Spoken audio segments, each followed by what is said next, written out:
তুমি যদি পড়তে পড়তে মইরা যাও তারপরে তুমি ঢাকা বিশ্ববিদ্যালয়ে গিয়েই মরো, তাহলে তোমার কবরটা হবে ঢাকা বিশ্ববিদ্যালয়ের তোমার সেন্ট্রাল মসজিদের পাশে। এটাই তো কত কত শান্তির ব্যাপার।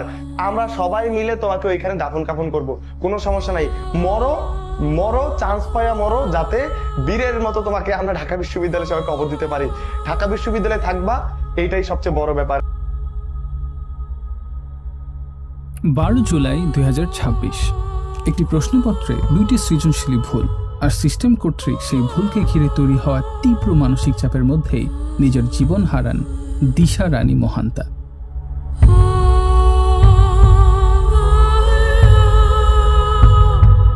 18 মে 2025 ময়মনসিংহ ইঞ্জিনিয়ারিং কলেজের শিক্ষার্থী ধ্রুবজিৎ কর্মকার আত্মহত্যা করেন। তার দেহটা যখন সিলিং ফ্যানের সাথে ঝুলছিল তখন টেবিলে রাখা তার ডায়েরিতে সুন্দর হাতের লেখায় লেখা ছিল কয়েকটা লাইন, যার মধ্যে একটা লাইন এইরকম যে আমার মৃত্যুর জন্য দায়ী এদেশের শিক্ষা ব্যবস্থা।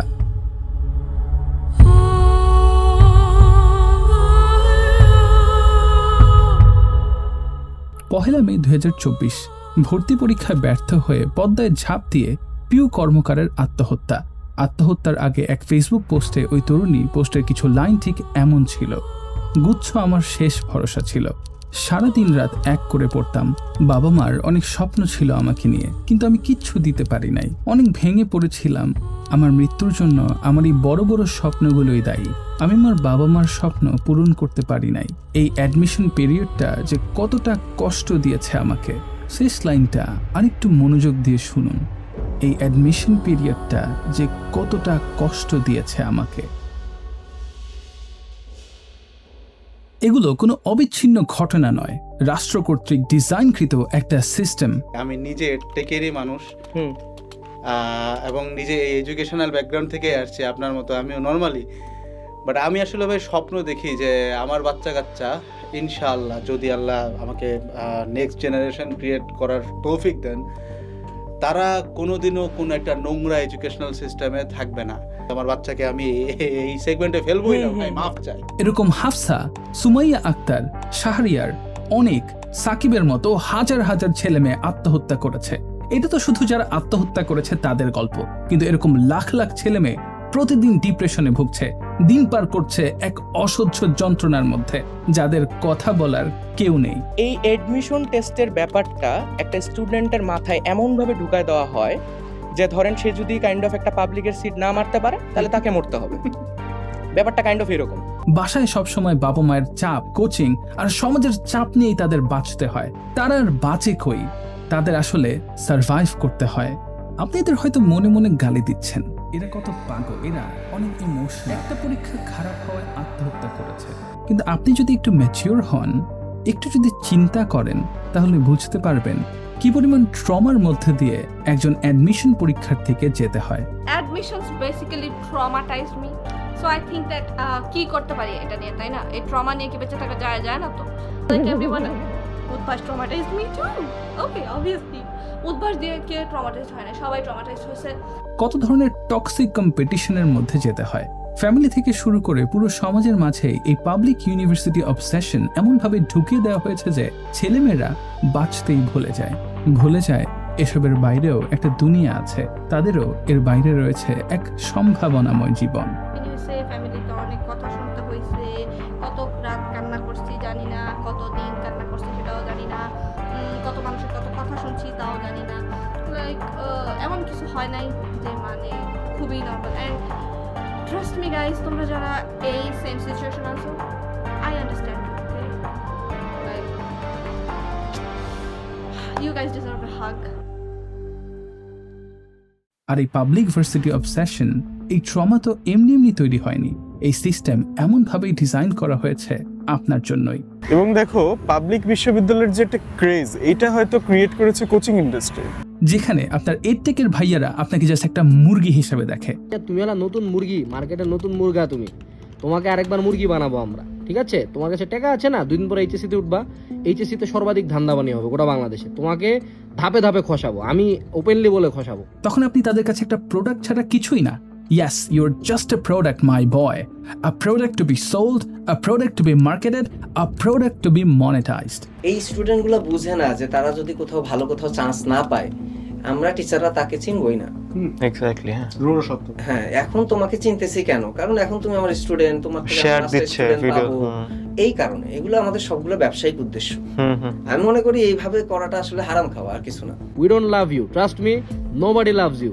কেউ তোমার ভালো রেজাল্ট চায় না। Nobody gives a single flying fuck about তুমি পরীক্ষায় কি করলা, এসএসসিতে কি করলা। The only thing teachers care about যে তুমি তার ক্লাস দেখতেছো এবং ক্লাস দেখে তার প্ল্যাটফর্মে ভর্তি হবা। যেখানে এই সিস্টেম আপনাকে বলবে ফার্মের মুরগি, জি স্যার। আবার কেউ বলবে রাজাকারের নাতি।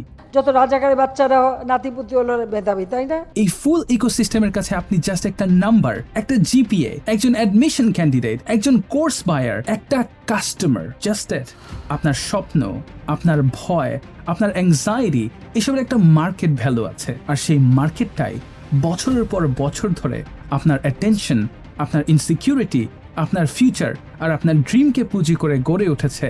সোসাইটিতে যে পাবলিক ইউনিভার্সিটিকে এলিট, এই পারসেপশনটা যারা বিল্ড করেছে, কে এতে সবচেয়ে বেশি লাভবান হয়েছে? এই ভিডিওতে আমি চেষ্টা করব এই পুরো ইকোসিস্টেমের পর্দার আড়ালের বাস্তবতা তুলে ধরতে। কিভাবে বছরের পর বছর ধরে গড়ে ওঠা যে প্যাটার্ন, যে বিজনেস মডেল আর যে ইনসেন্টিভ স্ট্রাকচার আজ আমাদের শিক্ষা ব্যবস্থাকে ঘিরে তৈরি হয়েছে, সেটা আমরা একসাথে বিশ্লেষণ করব। আর সেই সঙ্গে দেখব জন্মের পর থেকে একজন শিক্ষার্থী ঠিক কি কি ধরনের মানসিক চাপ, সামাজিক প্রত্যাশা, তুলনা, ব্যর্থতার ভয় আর ট্রমার মধ্যে দিয়ে বড় হয়। পাগল হয়ে যখন কাপড় খুলে রাস্তায় ঘোরাঘুরি করে তখন তাদেরকে পাবনায় পাঠানো হয়। তার আগ পর্যন্ত আসলে যে মানসিক সমস্যাগুলো হয়, সেই মানসিক সমস্যাগুলো কেউ আসলে খুব একটা গায়ে লাগায় না। কিভাবে ধীরে ধীরে তার কাছে তৈরি হয় পাবলিক ইউনিভার্সিটি অবসেশন, নিজের পরিচয় আর আইডেন্টিটি। আমি জানি না এই ভিডিও আপলোডের পর কি হবে। হয়তো অনেক সমালোচনা হবে, হয়তো অনেক বড় বড় মহল অস্বস্তিতে পড়বে, হয়তো এই ভিডিওর বিরুদ্ধে রিপোর্টও হতে পারে, হয়তো চ্যানেলে কপিরাইট স্ট্রাইকও আসতে পারে। Honestly, I don't give a fuck. So dear thinkers, fasten your seatbelt because this rabbit hole goes much deeper than you think. Son, you know once you start, there's no going back. I know. This means total commitment. Once you begin the path, there is no leaving the path. Are you sure you're ready for that? I mean, really ready?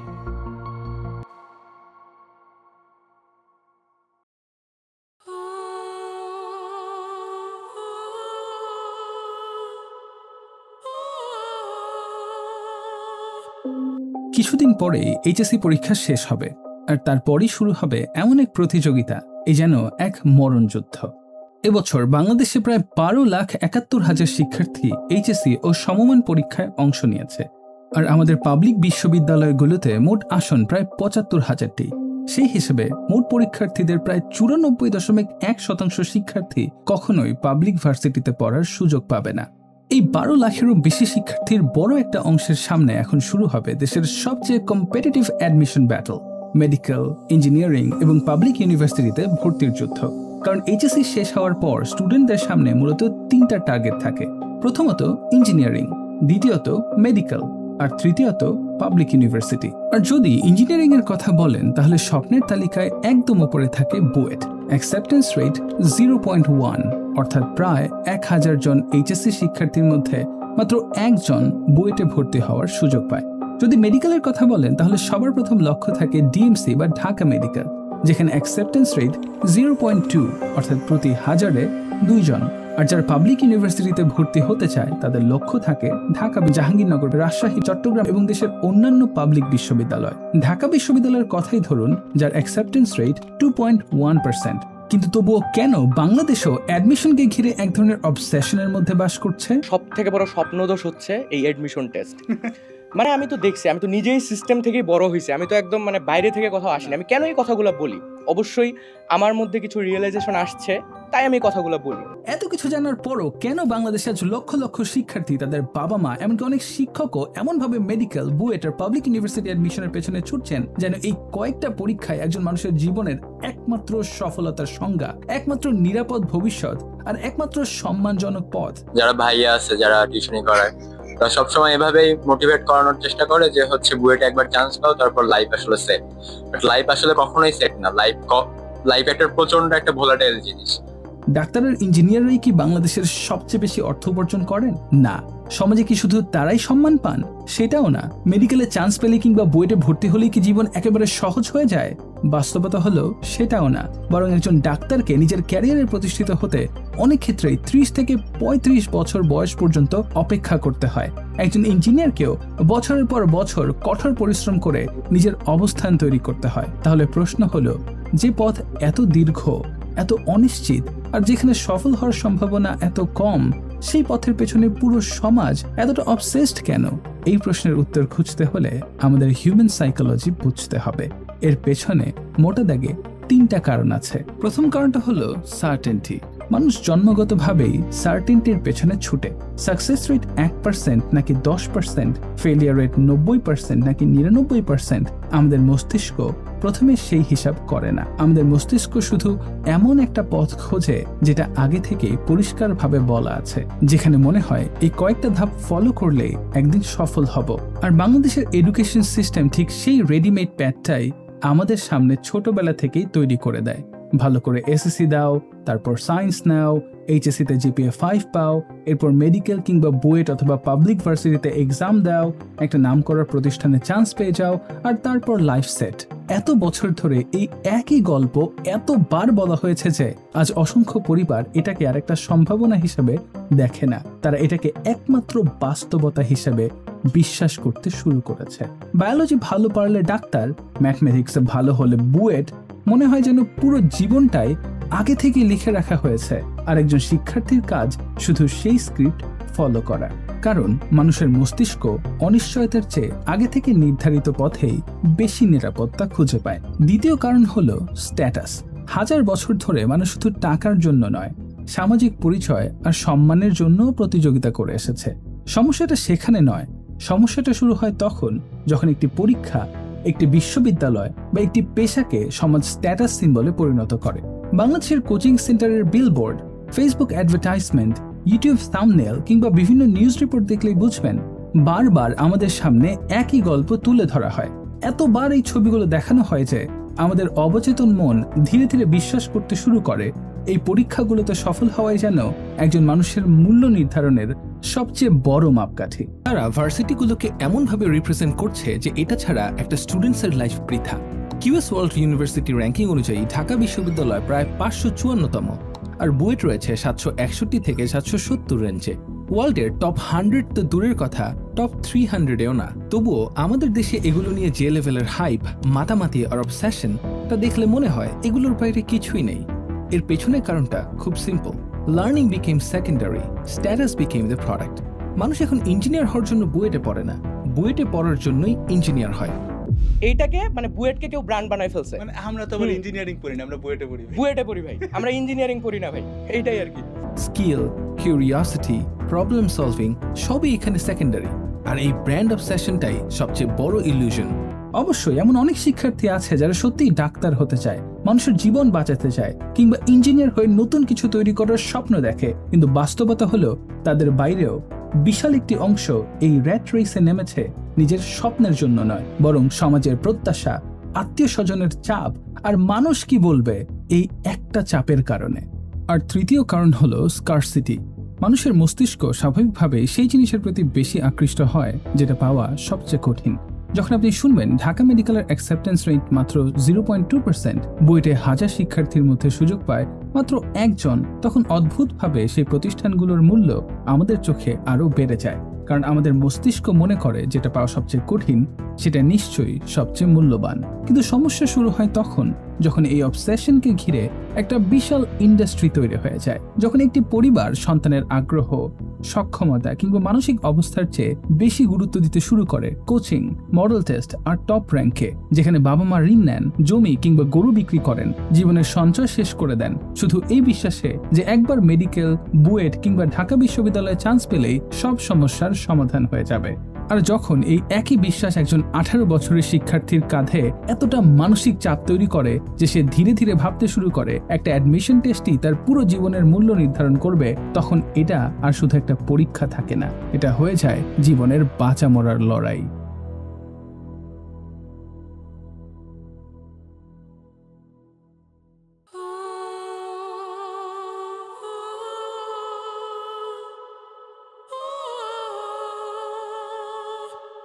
বাংলাদেশে public ইউনিভার্সিটিকে ঘিরে যে obsession আমরা দেখি সেটাকে আমরা সাধারণত শুধুই শিক্ষার্থীদের অ্যাম্বিশন কিংবা বাবা মায়ের স্বপ্ন বলে ব্যাখ্যা করি, কিন্তু বাস্তবতা হলো এই অবসেশনের পেছনে সাইকোলজি বা কালচারের সাথে একটা বিশাল অর্থনৈতিক ইকোসিস্টেম কাজ করছে। কারণ যেখানে লাখ লাখ মানুষ একই লক্ষ্য অর্জনের জন্য প্রতিযোগিতা করে, সেখানে খুব স্বাভাবিকভাবেই একটি মার্কেট তৈরি হয়। আর বাংলাদেশে সেই মার্কেটের নাম হলো শ্যাডো এডুকেশন ইন্ডাস্ট্রি, অর্থাৎ পাবলিক ইউনিভার্সিটিকে ঘিরে যে প্রতিযোগিতা সেটা শুধু একটা এডুকেশনাল ইভেন্ট নয়, এটা একটা বিশাল কমার্শিয়াল ইকোসিস্টেমের ভিত্তি, যার মার্কেট ভ্যালু প্রায় 30,000 কোটি টাকা। এখন বর্তমানে যেটা হয়েছে এই এডটেকের জগতে, মানে এখন বুয়েট আসলে একটা অতিরঞ্জিত ব্যাপার হয়ে গেছে। লাইক বুয়েটে পড়লে জীবন সেট, এন্ড মানে বুয়েট মানে সবকিছু মানে এভাবে করে প্রেজেন্ট করা হয়। আসলে এখানে একটা বিষয় খুব পরিষ্কার করে বলা দরকার, বাংলাদেশের এডটেক ইন্ডাস্ট্রিকে ভিলেন বানিয়ে দেখানো সঠিক হবে না। উদ্ভাস, 10 মিনিট স্কুল, শিখো, এসিএস, বন্দি পাঠশালা, হালকেনস্টেইন সহ আরো অনেক প্রতিষ্ঠান এমন শিক্ষার্থীদের কাছেও শিক্ষা পৌঁছে দিয়েছে যারা আগে কখনো ঢাকার বড় কোচিং সেন্টারে পড়ার সুযোগ পেত না। এই অবদান অস্বীকার করার কোনো সুযোগ নেই, কিন্তু একই সঙ্গে এটাও সত্য যে একটা বিজনেস যখন একটা নির্দিষ্ট সিজনের উপর নির্ভরশীল হয়ে পড়ে, তখন সেই সিজনটাকে ঘিরে মার্কেটিং, ব্র্যান্ডিং এবং কনজিউমার এঙ্গেজমেন্ট স্বাভাবিকভাবেই বেড়ে যায়। অ্যাডমিশন সিজন তাই শুধুমাত্র একটা পরীক্ষা নয়, এটি একই সঙ্গে এডুকেশন ইন্ডাস্ট্রি সবচেয়ে গুরুত্বপূর্ণ বিজনেস সিজন। যেখানে এইচএসসি পরীক্ষার্থীদের মধ্যে 95.6% শিক্ষার্থী কোনো পাবলিক ইউনিভার্সিটিতে চান্সই পাবে না, যেখানে বুয়েট মেডিকেলে চান্স পাওয়ার রেট লিটারেলি 1000-এ 1 থেকে 2 জন। সেখানে কেন এই সিস্টেম তাদের প্রত্যেককে বলছে যে চান্স না পাওয়ার অর্থ হলো তাদের জীবনটাই শেষ? যে অ্যাডমিশন কোচিং সেন্টারগুলো তাদের কাছ থেকে একটা সিটের জন্য 15, 20 কিংবা 30,000 টাকা পর্যন্ত ফি নিচ্ছে, তারাই কেন শিক্ষার্থীদের মগজে ঢোকাচ্ছে যে পাবলিক বিশ্ববিদ্যালয় একমাত্র সম্মানজনক পথ? এর উত্তর জানতে হলে পাড়ি দিতে হবে আরো কিছুটা পথ। আসুন তার আগে কিছু কনটেক্সট জেনে নেই। একজন স্টুডেন্ট একবার অভিদত্ত ভাইকে প্রশ্ন করেছিলেন, বুয়েটে চান্স পাওয়ার জন্য এত পরিশ্রম করে কি সত্যিই ওয়ার্থ ইট? উনি উত্তরে বলেছিলেন, একজন স্টুডেন্ট জিজ্ঞেস করছে, ভাইয়া যে এখন আসলে বুয়েটে চান্স পাওয়ার জন্য যে এত পরিশ্রম, এটা কি আসলে ওয়ার্থ ইট কিনা? এইটার উপরে এটা রিপ্লাই ভিডিও। বুয়েটে চান্স পাওয়ার জন্য মোটামুটি 1.5 থেকে 2 বছর রেগুলারিটি মেনটেন করে পড়াশোনা করতে হয়। বুয়েটে চান্স পাওয়া ডেফিনেটলি ওয়ার্থ ইট, 2 বছরের কষ্ট ডেফিনেটলি ওয়ার্থ। কেন? চান্স পাওয়ার পরে তোমার যে ফিলিংটা হবে, ধরো বুয়েটে তুমি আজকে চান্স পাইছো, আজকে রেজাল্ট পাবলিশ হয়েছে, এই যে অনুভূতিটা, এবং বুয়েটে ক্লাস শুরুর আগে যে 3-4 মাস সময় থাকে, ধরো 4 মাস, এই চান্স পাওয়ার পরে তুমি বুয়েটে চান্স পাইছো, এই চান্স পাওয়ার পরে তোমার যে একটা ইনার ফিলিং, এবং পরবর্তী 4 মাস বুয়েটে ক্লাস শুরুর আগে এই যে 4টা মাসের একটা টেনশন ফ্রি লাইফ, এই 4 মাসের জন্য বুয়েটে চান্স পাওয়াটা ওয়ার্থ ইট। মানে তুমি এই 4টা মাস উপভোগ করার জন্য 2 বছর পরিশ্রম করছো, এটা ওয়ার্থ ইট। আপনি কি আসলেই বুঝতে পারছেন কথাটা আসলে কতটা প্রবলেমেটিক? যদি সেই স্টুডেন্ট বুয়েটে চান্সই না পায়, তাহলে 2 বছরের সময়, লক্ষ লক্ষ টাকা কোচিং এ, অসংখ্য স্লিপলেস নাইট, অসহ্য mental pressure, self doubt, depression, এসবের দায় কে নেবে? এই প্রশ্নের উত্তর কিন্তু আর ভাইয়ের কাছে পাওয়া যাবে না, কারণ বাস্তবতা নিয়ে কথা বললে তো আর কোর্স আকারে এই ড্রিম সেল করা যাবে না। কোর্স বিক্রি করতে হলে আসলে একটা ড্রিম সেল করতে হয় স্টুডেন্টদের কাছে। এটা আসলে একটা বিজনেস স্ট্র্যাটেজিও বলা চলে। এমন একটা ন্যারেটিভ তৈরি করতে হয় পাবলিকে একটা সিট ছাড়া জীবন যেন অচল। আমরা যে বলি না যে পাবলিক ইউনিভার্সিটি না হলে জীবন শেষ, এইটা আসলে এই পারসেপশনটা বিল্ড করা হয়েছে from who belong to public university. যদি আরেক জন্ম আমি পাইব, সে জন্মে তোমাকেই চাইব। ঢাকা বিশ্ববিদ্যালয়ে অনেকের স্বপ্ন থাকে যেন বুয়েটে চান্স পেলেই লাইফ সেট। এখন বর্তমানে যেটা হয়েছে এই এডটেকের জগতে, মানে এখন বুয়েট আসলে একটা অতিরঞ্জিত ব্যাপার হয়ে গেছে। লাইক বুয়েটে পড়লে জীবন সেট, এন্ড মানে বুয়েট মানে সবকিছু মানে এভাবে করে প্রেজেন্ট করা হয়। আসলে এটা আমাদের স্টুডেন্টদেরকে উদ্ভাস এই জিনিসটাকে এমন ভাবে গ্লোরিফাই করে যে বুয়েট আসলে লাইফটা হচ্ছে চিল আর চিল, এরপর হচ্ছে টিউশন, টাকা পয়সা। তো এই জিনিসটা আসলে মানে ভাঙা উচিত। ধরলাম সেই স্টুডেন্ট 0.1%-এ আসলো, তারপর কি আসলেই তার লাইফ সেট, কিংবা আসলেই কি ওয়ার্থ ইট? মনে আছে মাত্র 1 বছর আগেই বুয়েটের শিক্ষার্থীরাই আন্দোলনে নেমেছিল কিসের জন্য জানেন? 10ম গ্রেডের সরকারি চাকরিতে আবেদন করার সুযোগের দাবিতে, যার বেতন স্কেল হলো 16,000 থেকে 38,640 টাকা। আপনারা অনেক সময় বলেন বুয়েটে পড়ছে, বুয়েটে পড়ে ছেলে কেন আপনার হচ্ছে বিদেশে চলে যাচ্ছে, মেধা পাচার হচ্ছে, হবে না? তবে কি হবে? আপনি চাকরি দেন, আপনি চাকরি দিতে পারতেছেন না। আপনি বিগত 1 বছর যাবত আমাদের 40টার উপরে কোনো পোস্ট নাই, অথচ 1 বছরে পুরো বাংলাদেশ থেকে ইঞ্জিনিয়ারিং সেক্টর গুলো থেকে আপনার মাত্র কত হাজার বেরোচ্ছে? আপনার কোনো আইডিয়া আছে? 10,000 মানুষ, 10,000 মানুষের জন্য আপনি 40টা পোস্ট দিতেছেন। বাকি মানুষগুলো কি করবে? না খেয়ে মরবে? আমার মতো না খেয়ে মরতেছে, এখানে যারা আছে সবাই না খেয়ে মরতেছে ভাই। এরপর আমাদেরকে প্রাইভেটে ঢুকতে হয়, প্রাইভেটে ঢুকে আমাদেরকে কত টাকা স্যালারি অফার করে জানেন? 15,000, 20,000, আমার কাছে কল আসছে। শুধুই কি বুয়েট, মেডিকেল থেকে পাশ করা ডাক্তারদের বেতন বাড়ানোর জন্য রাস্তায় নামতে হয়। 23,000 টাকার মতো খরচ হয় প্রত্যেক মাসে খাবার সহ, তাহলে আমি বেতন পাই 25,000 টাকা, তাহলে আমি চলবো কিভাবে? ওই 20,000 টাকা দিয়ে আমি ঢুকলাম, আর আজকে এসে আমি দেখলাম 20,000 টাকা দিয়ে আমি ভাত খেতে পারছি না। আমি আপনার কাছে দাবি জানাবো না? তারপর যদি আপনি প্রশ্ন করেন ভাই এই ইকোনমিতে এই টাকা তেমন কিছুই না, এই টাকা দিয়ে তো বাঁচাই যায় না, কোন রকম সার্ভাইভ করতে হয়, তখন তারা আপনাকে বলবে লেখাপড়া করে তো দিন শেষে 20,000 টাকার চাকরি করবেন, তাহলে 20 বছর পড়াশোনা করে 25 বছর পড়াশোনা করে লাভ কি? এখানে একটা সিম্পল কোয়েশ্চেন আমি তাহলে পাল্টা করি, লেখাপড়া বাদে আর কোন কার্যক্রম আছে যেটা আপনাকে গ্যারান্টির অন্তত 20,000 টাকা মাসে ইনকামের সুযোগ দিচ্ছে? আছে আদৌ? সহজ প্রশ্ন কিন্তু, আপনি যদি একটা ইউনিভার্সিটি থেকে ডিগ্রি নিয়ে বের হন, যদি আপনার মোটামুটি জানাশোনা থাকে, এখন যদি আপনি একবারই হচ্ছে জাস্ট কোনো মতো ডিগ্রি নিয়েছেন, কিছুই পারেন না, দ্যাটস আ ডিফারেন্ট কেস। যদি আপনি নিয়ে বের হন, আপনি অ্যাটলিস্ট খেয়ে পরে বাঁচতে পারবেন। ভাই একজন রিকশাওয়ালাও খেয়ে পরে বাঁচে, একজন গার্মেন্টস কর্মীও খেয়ে পরে বেঁচে যায়, এটা কোনো সলিউশন হতে পারে না। খেয়ে পরে বাঁচার জন্য তো 20 বছর লেখাপড়া করার প্রয়োজন নেই। আসলে আপনি একটা কোর্স সেল করার জন্য এরকম একটা ডিসেপটিভ লজিক দিয়ে দিতে পারেন না। পুরো ইন্ডাস্ট্রি যখন শুধুমাত্র কোর্স সেল করার জন্য ভিডিও বানায়, তখন আর কি বা বলার থাকে? আপনারা কি সত্যি শিক্ষার্থীদের ভবিষ্যৎ নিয়ে চিন্তা করছেন, নাকি নিজেদের বিজনেস গ্রো করার জন্য একটা রেস আরো বড় করে তুলছেন? আপনাদের ওই সিস্টেমের প্রবলেম নিয়ে কথা বলা উচিত, সেগুলো সলভ করা উচিত। কেন একজন শিক্ষার্থী নিজের প্যাশন খুঁজে পাবে না? কেন সবাইকে একই দৌড়ে নামিয়ে দেওয়া হবে? আপনারা তো এসব নিয়ে কথা বলবেন না, কারণ এটা তো এক ধরনের বিজনেস, আর বিজনেসে পটেনশিয়াল কাস্টমারকে কেই বা হারাতে চায়, তাই না? কেউ প্যাশন ফলো না করে 20 থেকে 30,000 টাকার চাকরি করুক, সে ডিপ্রেশনে ভুগুক, সে নিজের ক্যারিয়ার নিয়ে হতাশ হোক, সে ভুল প্রফেশনে আটকে যাক, তাতেও আপনাদের বিজনেস থেমে থাকে না। কারণ নতুন ব্যাচ আসবে, নতুন এক ধরনের স্কারসিটি তৈরি করবেন, নতুন কোর্স বিক্রি হবে। খেয়ে পরে বাঁচার জন্য কি সত্যি একজন মানুষকে 20 বছর ধরে শুধু এক্সামের পিছনে দৌড়াতে হবে? নাকি আমরা এমন একটা সিস্টেম তৈরি করেছি যেখানে শিক্ষার চেয়ে কোর্স বিক্রি করা বেশি প্রফিটেবল হয়ে গেছে? এবার আসি মূল পয়েন্টে। উনি বললেন আর কোন সেক্টরে 20 থেকে 30,000 টাকা ইনকাম করা যায়? এই টপিক নিয়েই আমি অনেক দিন ধরে রিসার্চ করে একটা ব্লু প্রিন্ট বের করেছি। না, আমি আপনাদের কাছে কোনো ড্রিম বিক্রি করব না, কোনো কোর্সও সেল করব না, আমি শুধু একটা ক্লিয়ার প্যাথ দেখানোর চেষ্টা করব নেক্সট ভিডিওতে। তাই চ্যানেলটা সাবস্ক্রাইব করে রাখতে পারেন। Trust me thinkers, this channel will be a gold mine for you.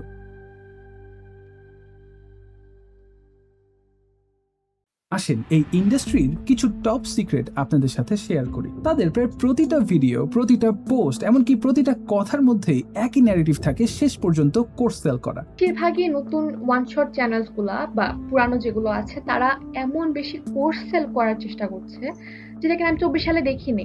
আবার আমাকে কোর্সও সেল করার তো এই মোমেন্টে ইটস নট রিয়েলি কনসিডারেড, তাই না?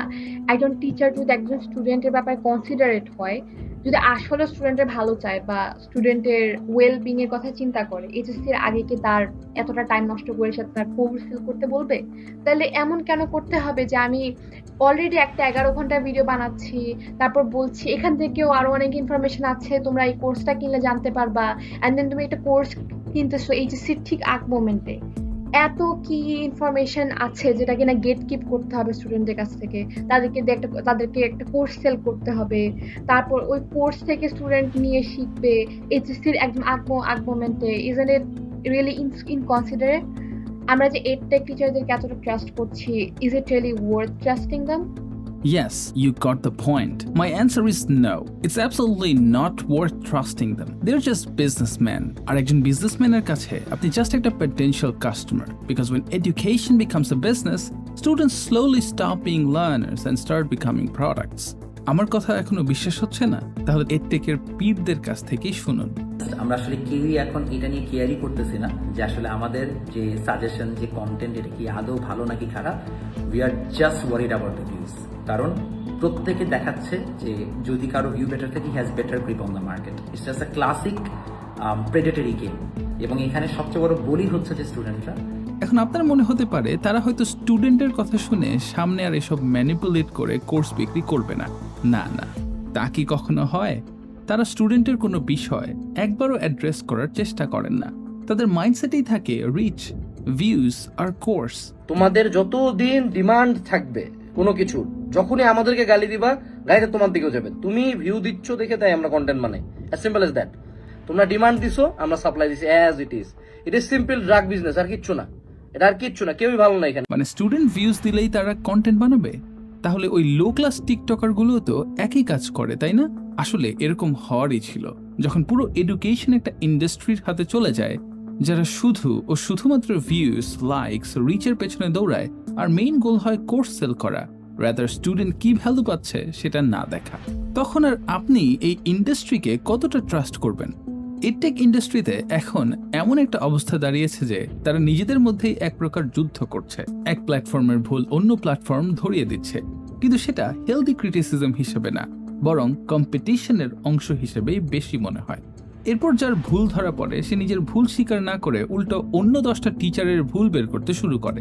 বাট যখন বেসিক ইলেকট্রনিক কনফিগারেশনের মতো ফান্ডামেন্টাল একটা বিষয়ই ক্লাসে ভুল পড়ানো হয়, তখন ওই ক্লাস নিয়ে আসলে আর কিছু বলার থাকে না। কিন্তু কে শেল, এটা হচ্ছে তোমার এল শেল, এটা হচ্ছে তোমার এম শেল, তাই না? আর এটা হচ্ছে কিন্তু তোমার এন শেল। তোমাকে বলছে কি ভাইয়া এম শেলে, এম শেলে তোমার কয়টা আছে? 2 6 2 8 9 10 11। তোমার অ্যানসার হবে কিন্তু ভাইয়া তোমার 11টা। 11টা তো হওয়ার কথা। ম্যাঙ্গানিজ 2 প্লাস, দাঁড়াও এম শেলে কতটা ইলেকট্রন আছে? Mn 2 plus. ছোট্ট ছোট্ট যে বেসিকে আমার আসলে যে এতটা ভুল, এটা আমি দেখে আমি নিজে অবাক হয়ে যাচ্ছি যে আমার আসলে এইরকম ভুল আমার কখনো হয় না এর আগে। আমি কখনো এটা মানে আমি নিজেও মানতে পারতেছি না যে আমার আসলে এত ভুল কিভাবে হইলো। আপনি অনেক সময় দেখবেন টিচারদের সিগমা এডিট সামনে আসে, বিভিন্ন ভালগার কথাও বলে। ওয়েবসাইটে ঢুকতেছে না, সমস্যা নাই, একটু থুতু দাও, কিছু না। আপনার কি মনে হয় এত বড় একটা ইন্ডাস্ট্রিতে এসব এমনি এমনি হচ্ছে? না, এর পেছনে অনেক স্ট্র্যাটেজি আছে। অনলাইনে দেখা যায়, আমি নাম মেনশন করব না, অনেকে অনেক কিছু মানে টিকটকার টাইপার হয়ে গেছে যে ভালগার ওয়ার্ড ইউজ করে। এখন আপনার কি মনে হয় যে অনলাইনে যারা এডটেক ফাউন্ডার্স আছে তারা কি বেটার করতে পারে? এইগুলো এক এক ধরনের মার্কেটিং স্ট্র্যাটেজি, তবে এটা আমি পজিটিভ হিসেবে দেখি না। অনেক টিচার এখন শুধু দেখছেন যে এই ইন্ডাস্ট্রিতে স্টুডেন্টস ম্যানিপুলেট করার সুযোগ অনেক বেশি। ভিডিওর পেছনে একটু অনিকেত প্রান্তরের ব্যাকগ্রাউন্ড লাগিয়ে দিলেই মানুষের কাছে স্বপ্ন বিক্রি করা খুব সহজ হয়ে যায়। তাই অনেকেই এখন আসল ভ্যালু দেওয়ার চেয়ে শুধু এই পথটাই বেছে নিচ্ছেন। প্রচুর আমি এখন কন্টেন্ট দেখতেছি যারা নতুন নতুন এরকম প্ল্যাটফর্ম খুলছে, প্ল্যাটফর্ম খুলে একটা কোর্স, প্ল্যাটফর্ম খুলে একটা কোর্স। আমি জানি না এই ব্যক্তিটাকে একজন ভালো টিচার নাকি, আমি জানি না এই ব্যক্তির আসলে কতটা ব্যাকগ্রাউন্ড আছে টিচিং প্রফেশনে। নিজেদের ন্যারেটিভ কন্ট্রোল করার জন্য হাজার হাজার বট অ্যাকাউন্ট ব্যবহার করে এমন অভিযোগ অনেক দিন ধরেই রয়েছে। অ্যাডমিশন সিজনে কোর্সের হাইপ ক্রিয়েট করা, ফেক এনরোলমেন্ট দেখানো, এসব এখন অনেকের কাছেই ওপেন সিক্রেট বলে মনে হয়। এই যে রিয়েল না, এটা তো সবাইকে আমি জানাইছি বে, তোর অন্য কোনো প্ল্যাটফর্ম তো আসে বলে নাই। বাকি সবাই ফেক দেখায়, এটা বলছি আমি ফেক দেখাই 10%। আর আপনারা যেসব মিম বা সিগমা এডিট বিভিন্ন টিচারকে নিয়ে দেখেন, সেগুলো সবসময় অর্গ্যানিক্যালি তৈরি হয় না। এসবের জন্য আলাদা ক্লিপার রাখা হয়। আমি নিজেই দেখতেছি, কারণ আমি প্যানিক করছি, তখন আমার মনে হয় আমি একটা এইচএসসি রিলেটেড ভিডিও দেখি, একটু প্যানিক করি, আবার মনে হয় আমি একটা ভিডিও দেখি, দেখলে একটা মানুষ এইচএসসি নিয়ে একটু ভালো ভালো কথা বলবে, আমার কাছে একটু শান্তি লাগবে। এইটাকে যে বাচ্চাদের অ্যাটেনশনটাকে যে এত বেশি ইউজ করছে, এটাকে আসলে পজিটিভ লাইটে দেখা উচিত কিনা আমার সন্দেহ আছে। যারা প্রতি ভিউসের ভিত্তিতে পেমেন্ট পায়, স্টুডেন্ট কমিউনিটি কন্ট্রোল করা কিংবা কোনো জেনুইনলি ভালো টিচারকে উঠে আসতে না দেওয়ার অভিযোগও দীর্ঘদিন ধরেই শোনা যায়। আবার টপারদের টাকা দিয়ে মার্কেটিং করানো, এটাও নতুন কোনো বিষয় নয়। আর যদি নতুন কোনো প্ল্যাটফর্ম সত্যি স্টুডেন্টদের কথা চিন্তা করে কম প্রাইসে ভ্যালুয়েবল কিছু লঞ্চ করে, তাহলে মার্কেট মাফিয়া বিভিন্নভাবে সেটাকে শেষ করে দেওয়ার চেষ্টা করে। এমন অভিযোগও অনেকেই করেন। এরকম আরো হাজারো বিষয় আছে, সব বলতে গেলে এই ভিডিও সহজেই 1 ঘন্টারও বেশি হয়ে যাবে, তাই আজকে আর সেদিকে যাচ্ছি না। এতক্ষণ তো শুধুমাত্র কনটেক্সট দিলাম, এবার আসি কেন এই অবসেশন।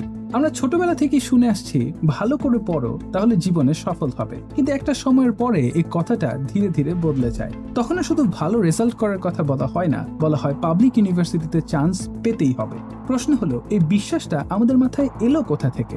আমরা কি জন্ম থেকে এটা বিশ্বাস করতাম, নাকি বছরের পর বছর ধরে এমন একটা এনভায়রনমেন্টের মধ্যে বড় হয়েছে যেখানে একই মেসেজ আমাদের সামনে এতবার এসেছে যে একসময় আমরা সেটাকে প্রশ্ন করাই বন্ধ করে দিয়েছি? ওই ড্রিমটা তাকে সোসাইটি পুশ করে, ফ্যামিলি পুশ করে, ফ্রেন্ড সার্কেল পুশ করে, তার সারাউন্ডিং পুশ করে। একজন এইচএসসি পরীক্ষার্থীর জীবনটা কল্পনা করুন। এমন কথা বলে, তোমরা যদি এই কোর্সটা না কেনো তোমাদের এইচএসসি শেষ।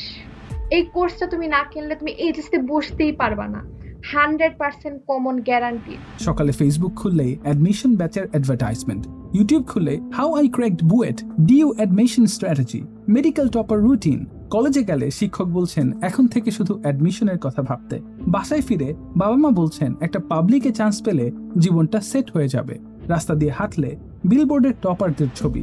রাতে ফেসবুক খুললে আবার সাকসেস স্টোরি। অর্থাৎ দিনের শুরু থেকে শেষ পর্যন্ত একজন শিক্ষার্থী একই ধরনের ন্যারেটিভের মধ্যে বাস করছে। এতবার একই মেসেজ শুনতে শুনতে একসময় সে আর প্রশ্নই করে না পাবলিক ইউনিভার্সিটি কি সত্যি একমাত্র পথ, কারণ তার কাছে উত্তরটা আগেই ঠিক করে দেয়া হয়েছে। এখন এখানে এডুকেশন ইন্ডাস্ট্রির ভূমিকা শুরু হয়। এই এডমিশন টেস্টের ব্যাপারটা একটা স্টুডেন্টের মাথায় এমনভাবে ঢুকায় দেওয়া হয় যে ধরেন সে যদি কাইন্ড অফ একটা পাবলিকের সিট না মারতে পারে তাহলে তাকে মরতে হবে। ব্যাপারটা কাইন্ড অফ এরকম। একটা বিষয় বুঝতে হবে, কোনো ইন্ডাস্ট্রি কখনো এমন জায়গায় মার্কেটিং বাজেট খরচ করে না যেখানে মার্কেট নেই, যেখানে মানুষের greatest needs, deepest fears and biggest dreams এই তিনটে জিনিস একসঙ্গে থাকে, সেখানে দ্য মোস্ট প্রফিটেবল ইন্ডাস্ট্রিজ তৈরি হয়। বাংলাদেশে পাবলিক ইউনিভার্সিটি অ্যাডমিশন ঠিক এমনই একটা মার্কেট। প্রতি বছর লাখ লাখ শিক্ষার্থী মাত্র কয়েক হাজার আসনের জন্য প্রতিযোগিতা করে। এই বিশাল কম্পিটিশনই এডুকেশন ইন্ডাস্ট্রির জন্য একটা ম্যাসিভ বিজনেস অপরচুনিটি তৈরি করেছে। তাই অবাক হওয়ার কিছু নেই যে অ্যাডমিশন সিজন আসার কয়েক মাস আগে থেকেই social media, YouTube, Facebook, seminar, free class, topper interview, strategy session সবকিছু একসঙ্গে শুরু হয়ে যায়, কারণ এই সময়টাই ইন্ডাস্ট্রির সবচেয়ে গুরুত্বপূর্ণ সিজন। মুদ্রা কথা হলো বাবা, সবচেয়ে বেশি তোমাকে খসানো যাবে কোন সময়? অ্যাডমিশন টাইমে না? অ্যাডমিশন টাইমেই তো সবচেয়ে বেশি কোর্স কিনো, বই কিনো, কোচিং এ ভর্তি হও।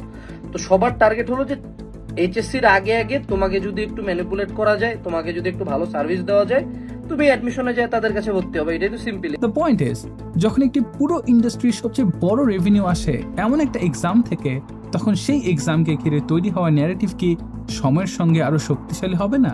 যখন একমাত্র চিন্তা থাকবে আপনাকে মুরগি বানানো, তখন বোঝার আর বাকি থাকে না তারা আসলে এই সিস্টেমের কতটুকু পরিবর্তন চায়। তাদের চিন্তাই থাকে কিভাবে এই মুরগিগুলোকে শুধু অ্যাডমিশন ব্যাচে ভর্তি করানো যায়। This is precisely why they keep pushing the same narrative to maintain the obsession with public universities.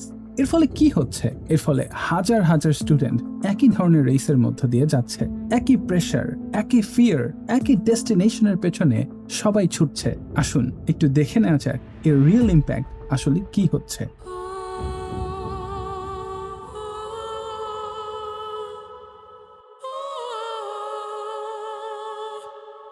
Plus one জার্নালে প্রকাশিত একটি ন্যাশন ওয়াইড গবেষণা অনুযায়ী বাংলাদেশের বিশ্ববিদ্যালয়ে ভর্তি ইচ্ছুক শিক্ষার্থীদের প্রায় ৭৪% ডিপ্রেশনে ভুগছে।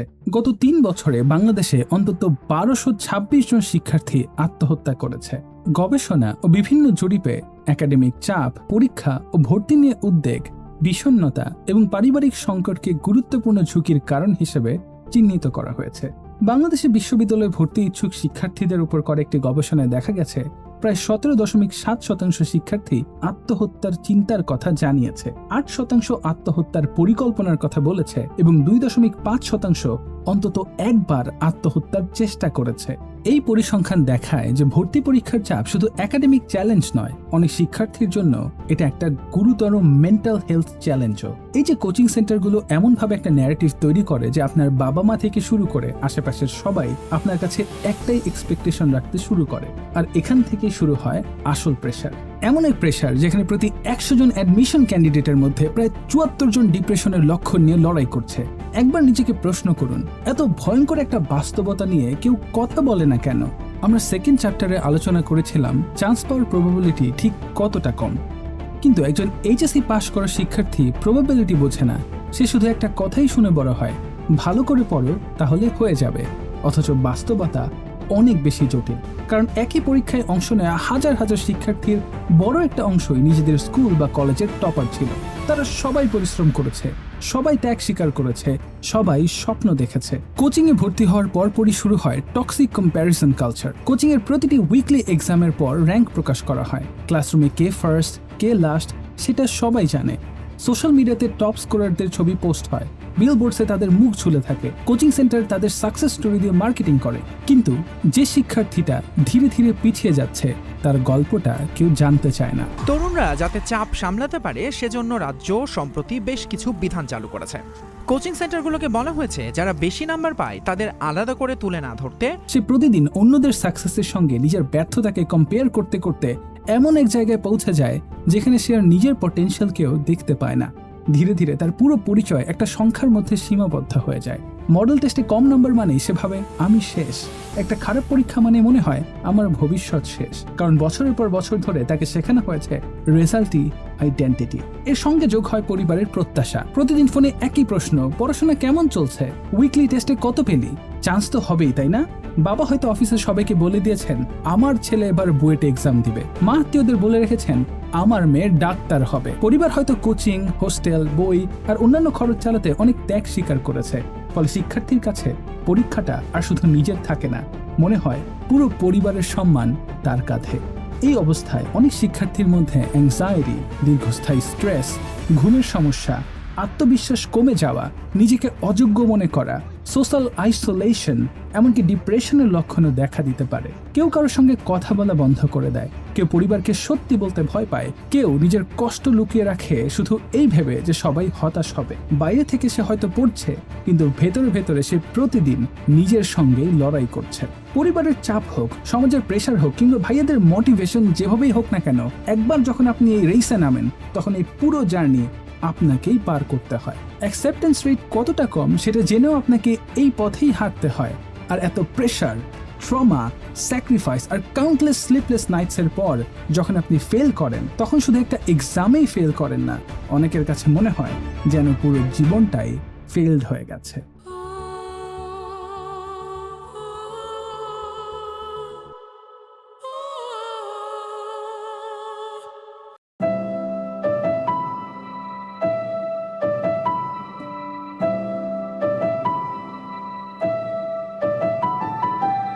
এত কিছুর পর আসে সেই কাঙ্ক্ষিত রেজাল্টে। কয়েক সেকেন্ডের মধ্যে একটা ওয়েবসাইট আপনাকে জানিয়ে দেয় ইউ আর নট সিলেক্টেড। ব্যাস, বছরের পর বছর ধরে তৈরি হওয়া একটা আইডেন্টিটি মুহূর্তের মধ্যে ভেঙে পড়ে। কারণ ছোটবেলা থেকে আপনাকে শেখানো হয়েছে পাবলিকে চান্স পেলেই তুমি সাকসেসফুল, আর না পেলে তুমি পিছিয়ে। তাই আপনি শুধু একটা অ্যাডমিশন হারান না, ধীরে ধীরে নিজের ক্যাপাবিলিটি নিয়েও কোয়েশ্চেন করা শুরু করেন।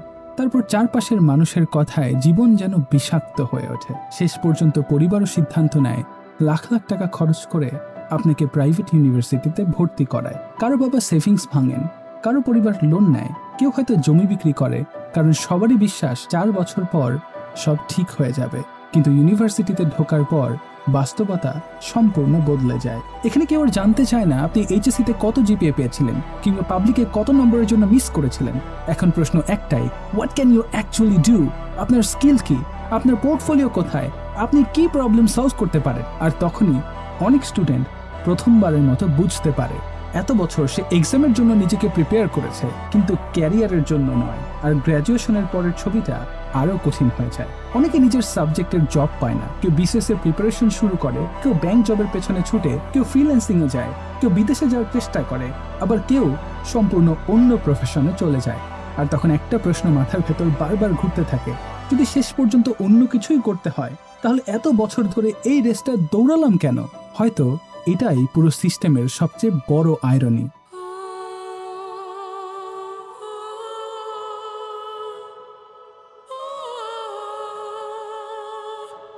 এই অ্যাডমিশন যুদ্ধে আপনি চান্স পেয়ে গেলেন।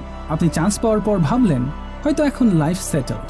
ইউনিভার্সিটি লাইফে এসে আরেকটা কঠিন সত্য আপনার চোখে পড়বে। আপনার অনেক বন্ধু হয়তো খুব একটা কষ্ট না করে জীবনে সেটেল হয়ে যাচ্ছে, কারণ তাদের পেছনে বছরের পর বছর ধরে তৈরি করা ফ্যামিলি ব্যাকগ্রাউন্ড আছে। তাদের জন্য অনেক দরজা আগেই খোলা।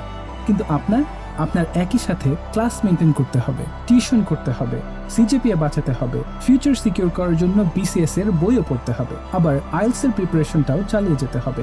এই সব কিছুর মাঝে আপনি কতটা ক্লান্ত, কত রাত না ঘুমিয়ে কাটিয়েছেন, এই পৃথিবীর কাছে সেই গল্পের খুব বেশি মূল্য নেই। তারপর একসময় ইউনিভার্সিটি শেষ হবে, তখন আপনি বুঝবেন কে কত পপুলার ছিল, কার উপর কতজন ক্রাশ খেয়েছিল, কে ক্যাম্পাস সেলিব্রিটি ছিল। এসব গল্প গ্র্যাজুয়েশনের সাথে সাথেই শেষ হয়ে যায়। দিন শেষে মানুষ আপনার পকেটের সাইজ দেখে, ফাইন্যান্সিয়াল স্টেবিলিটি দেখে, আপনার ইনকাম কেমন, আপনি নিজের পরিবারকে কতটা সাপোর্ট করতে পারছেন, সমাজের কাছে এগুলোই আপনার পরিচয় হয়ে দাঁড়ায়। এটা কঠিন শোনালেও বাস্তবতা অনেক সময় এমনই। এরপর শুরু হয় চাকরি জীবন, আর এই জায়গায় এসে সফল হওয়ার চাপটা আর শুধু নিজের থাকে না, পুরো পরিবারের হয়ে যায়। বাবা মায়ের আশা, ছোট ভাই বোনের দায়িত্ব, সংসারের খরচ সব ধীরে ধীরে আপনার কাঁধে এসে পড়ে। তখন আপনি ক্লান্ত নাকি অসুস্থ, আপনার মেন্টাল স্টেট কেমন, এসব জানার সময় খুব কম মানুষের থাকে। আপনি যদি ঠিকভাবে প্রোভাইড করতে না পারেন, তাহলে অনেক সময় সমাজের সম্মানও বদলে যেতে শুরু করে। মানুষ খুব দ্রুত একজন মানুষের ভ্যালু তার আর্নিং দিয়ে মাপতে শুরু করে। সবচেয়ে অদ্ভুত বিষয় হলো, এই পুরো জার্নিতে আপনাকে সবার খোঁজ রাখতে হবে, কিন্তু আপনার মনের খবর নেওয়ার মানুষ খুব কম থাকবে। মেন্টাল ব্রেকডাউন, অ্যাংজাইটি, ডিপ্রেশন এসব নিয়ে কথা বলার সুযোগও অনেক মধ্যবিত্ত পুরুষ পায় না। Sinkers, this is the game of life, a game with no final level, no finish line, and no ending.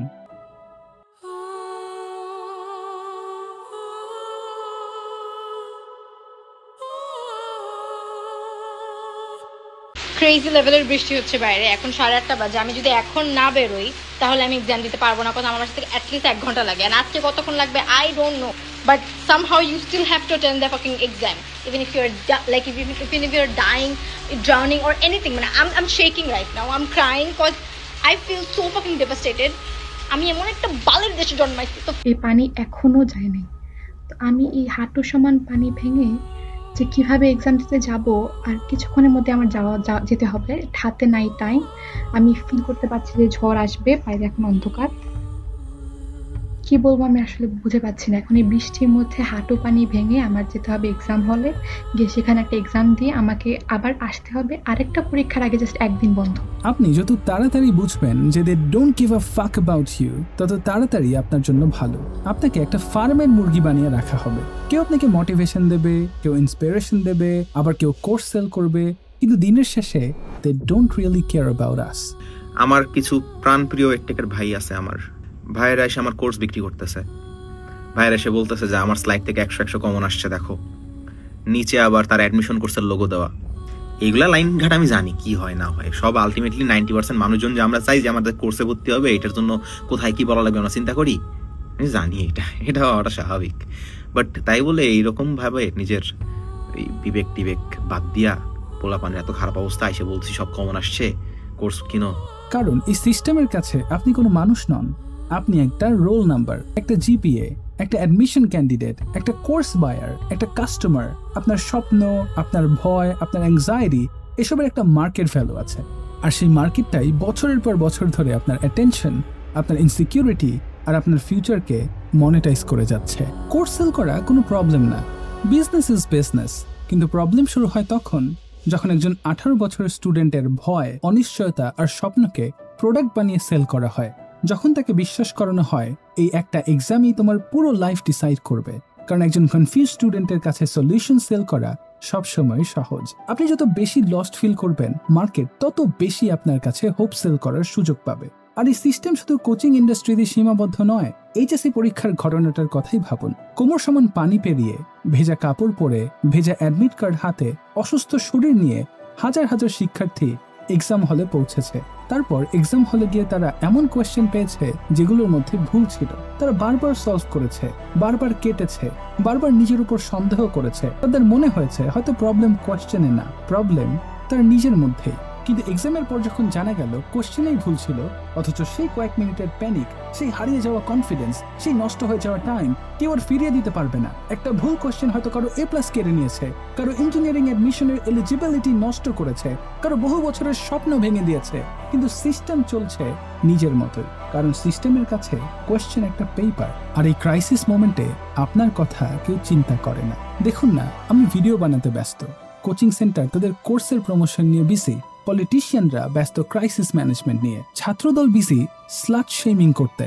ছাত্র দলের কয়েকটা নেতা আমাকে নিয়ে যা তা করতেছে, আমাকে ট্রোল করতেছে, আমাকে গালিগালাজ করতেছে, আমাকে থ্রেট দিতেছে, স্লাট শেমিং করতেছে, আমাকে সাইবার বুলিং এর এমন পর্যায়ে নিয়ে চলে গেছে যে আমার ভিডিওটা বানাতে বাধ্য হয়েছে। টিভির বিজি সরকারের ভুলটাকে কাজে লাগিয়ে জল ঘোলা করতে, মিডিয়া বিজি তাদের পিআর নিয়ে। এই পুরো ইকুয়েশনের মধ্যে একজন স্টুডেন্টের ভয়, হতাশা কিংবা মানসিক চাপ অনেক সময় শুধু একটা নাম্বার হয়ে যায়। তাই যদি আপনি আজও বিশ্বাস করেন যে কেউ আপনার ফিউচার আপনার চেয়ে বেশি কেয়ার করবে, তাহলে হয়তো আপনি এখনো গেমটা বুঝতে পারেননি। কারণ আপনার জীবন নিয়ে সবচেয়ে বড় রেসপন্সিবিলিটি আপনার নিজের। আপনার ডিসিশন আপনাকেই নিতে হবে, আপনার স্কিল আপনাকেই তৈরি করতে হবে, আপনার ফিউচার আপনাকেই বিল্ড করতে হবে। তাই যত তাড়াতাড়ি আপনি বুঝবেন they don't really care about us, তত তাড়াতাড়ি আপনি সিস্টেমের জন্য বাঁচা বন্ধ করে নিজের জন্য বাঁচতে শুরু করবেন।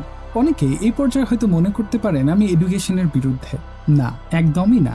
আমি এডুকেশনের বিরুদ্ধে নই, আমি এই সিস্টেমের বিরুদ্ধে। কারণ আমি বিশ্বাস করি শেখার সমস্যা নেই, সমস্যা হলো আমাদের শেখানো হয় হোয়াট টু থিঙ্ক, কিন্তু খুব কমই শেখানো হয় হাউ টু থিঙ্ক।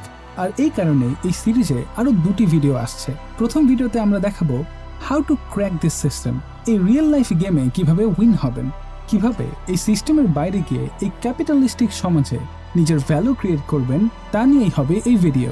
আর এই সিরিজের শেষ ভিডিওটা হবে how to become dangerously self-educated without depending on this broken system, কিভাবে ইন্টারনেট, বুকস, এআই এবং রিয়েল ওয়ার্ল্ড এক্সপিরিয়েন্স ব্যবহার করে এমনভাবে নিজেকে এডুকেট করবেন যেটা কোনো স্কুল বা ইউনিভার্সিটি আপনাকে কখনো শেখাতে পারেনি। আমি সত্যিই বিশ্বাস করি এই পরের 2টা ভিডিও শুধু আপনার পার্সপেক্টিভই বদলাবে না, পুরো সিস্টেমকে দেখার দৃষ্টিভঙ্গিটাও বদলে দেবে।